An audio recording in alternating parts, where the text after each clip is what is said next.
आपल्याला समजते ज्याला नॉन युनिफॉर्म सर्क्युलर मोशन म्हटलं जातं. आता नॉन युनिफॉर्म सर्क्युलर मोशन कुठे दिसायला भेटते? जर तुम्ही फॅनची गोष्ट केली तर फॅनला आपण ज्यावेळेस स्विच ऑन किंवा स्विच ऑफ करतो, तर speed of the particle of that fan goes on increasing or decreasing. म्हणजे फॅनच्या मध्ये जे काही पार्टिकल्स आहेत त्यांचा स्पीड स्टार्ट होताना इन्क्रीज होईल, म्हणजे ऑन होताना इन्क्रीज होईल, ऑफ होताना डिक्रीज होईल.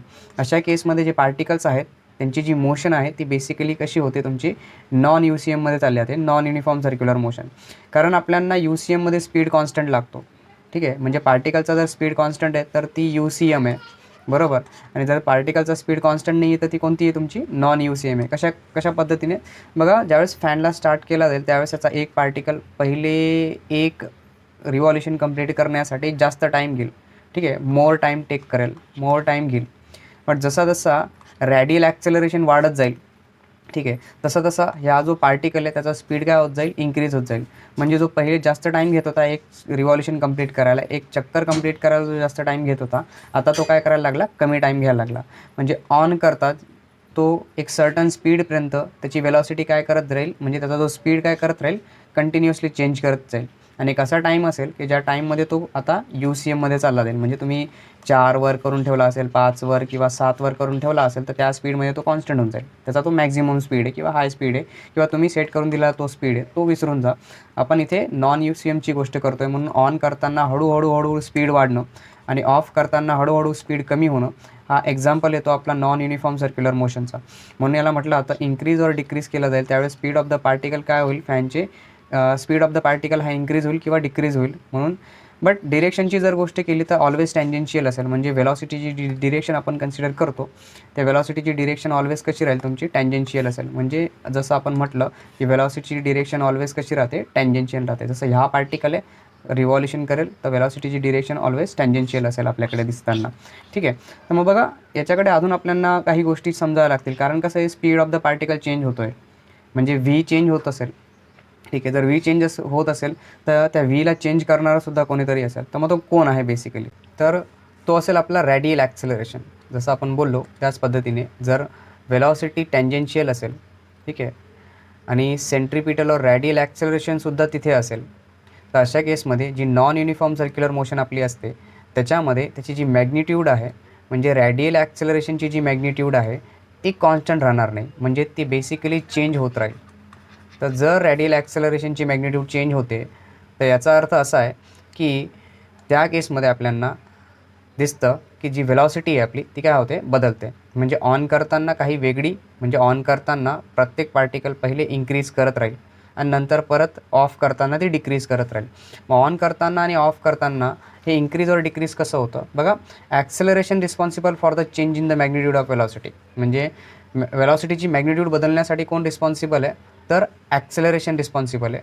Is directed along or opposite to the velocity. म्हणजे hence always tangential and is called the tangential acceleration. म्हणजे कोणतं ॲक्सेलरेशन राहतं हे, तर ह्या ॲक्सेलरेशनला म्हटलं जातं टँजेन्शियल ॲक्सेलरेशन. म्हणजे जर आपण ह्या पद्धतीने काढलं तर हे दिसेल आपल्याला की ही बघा, ही एक वेलॉसिटीची डायरेक्शन आहे, बरोबर.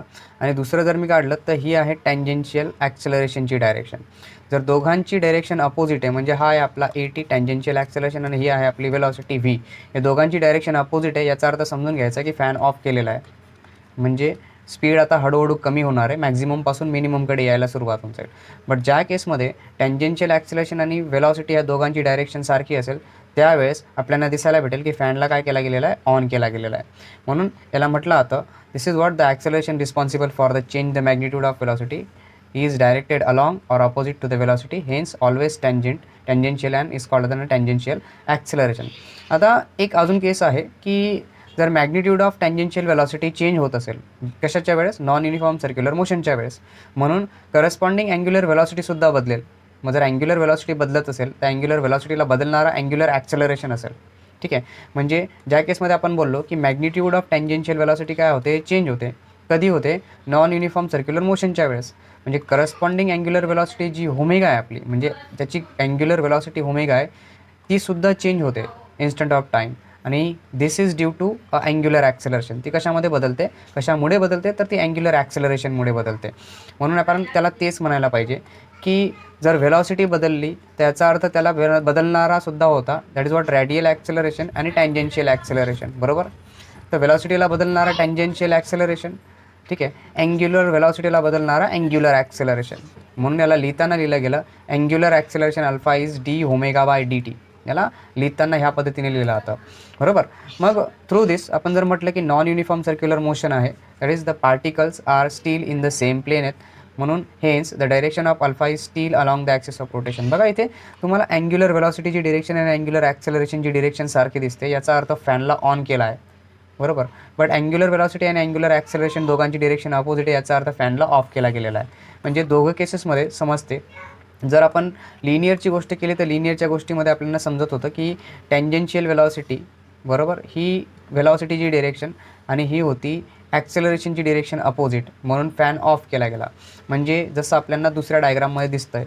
केस समजली तुम्हाला नक्की समजलं असेल की ह्या केसमध्ये इथे दोघं ॲक्सेलरेशन कसे रिस्पॉन्सिबल आहेत. जर मी हे काढतो आहे, म्हणजे एक सर्कल काढतो, जसं तुम्हाला दाखवलं मी, this is what on a circle here, ही व्हेलॉसिटीची डिरेक्शन, बरोबर, आणि ही झाली टँजेन्शियल ॲक्सेलरेशनची डिरेक्शन. म्हणजे ही सेकंड केस आपल्याकडे आली. ह्या केसमध्ये आपल्याला दिसतं आहे की अँग्युलर व्हेलॉसिटी ॲक्सेलरेशन दोघांची अपोजिट डिरेक्शन आहे, म्हणजे फॅनचा स्पीड कमी होईल, म्हणजे ऑफ होईल, आणि व्हेलॉसिटी आणि टँजेन्शियल ॲक्सेलरेशनची डिरेक्शन अपोजिट, याचा अर्थ फॅनला ऑफ केला गेला.